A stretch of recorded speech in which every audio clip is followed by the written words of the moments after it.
this discussion, we're going to look at amplifier dynamics, in particular the nonlinear dynamics we see in real analog circuits. Now, I'm going to start by assuming that you've already seen a little bit in terms of what we talk about in terms of transconductance amplifiers. You might imagine this is a very simple type of structure. You might imagine simple circuit, very good one for illustrating the kinds of dynamics that you can see. So we're going to talk about this as thinking about it as a transconductance amplifier. So I have an output current that's going to be represented as a function that's going to be a tanh, in this case, of the two inputs, plus and minus, going to be input and output. So this is a typical sort of unity gain follower type of configuration. And so typically you would imagine in DC for very moderate signals, it should always give me a gain of 1. Further, we've used this structure before, or you've probably seen it before, in realizing I can make a very nice first order filter out of this. In fact, just using the capacitance itself. This is one of multiple structures where we talk about a transconductance capacitance structure. And it should give me a first order filter. In fact, when I look at this carefully, this is my first derivative, and then here is the remaining element.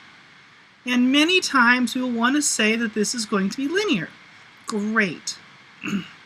And so you think to yourself, where it is linear, then I can do a linear expansion of it, and I get a very straightforward first order filter, gain of 1, everything is great. And yet I gotta understand, this is not linear.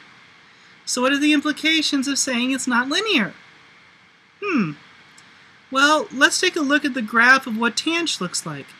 And if I look at the tanh of the input minus output times the tanh function, what I'm going to realize in the middle is I get a very, very nice linear function in the middle.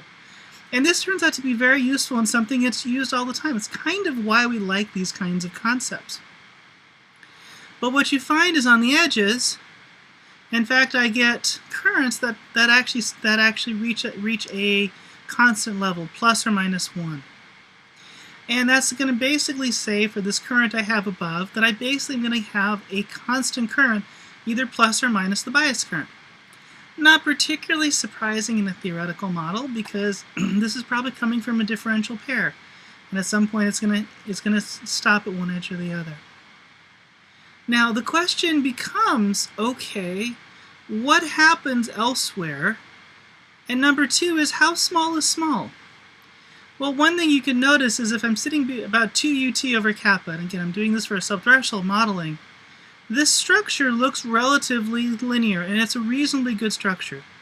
For those who get very in detail of it, what you're talking about is a 34th to minus 36 dB drop in the third harmonic.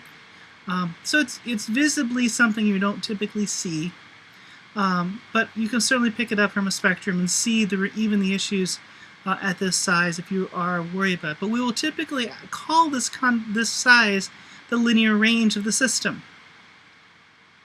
So that works great. So when it's linear or nearly linear, we're in good shape. The question then is, what do I do when it's not linear? How do I think about it?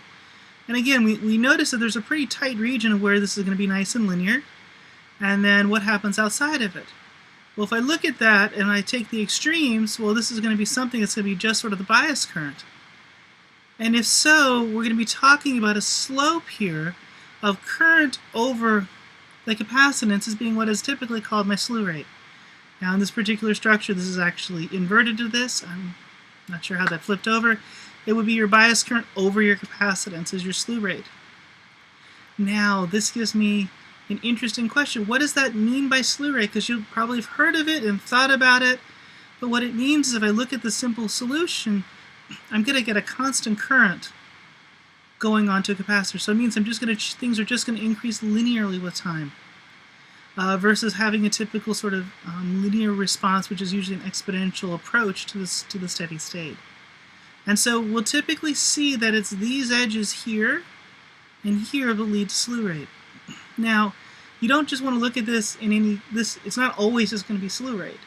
Certain amplifiers have very different dynamics. Sometimes it gets faster as I get to higher values, sometimes it gets slower, sometimes it'll be symmetric, sometimes it'll be asymmetric.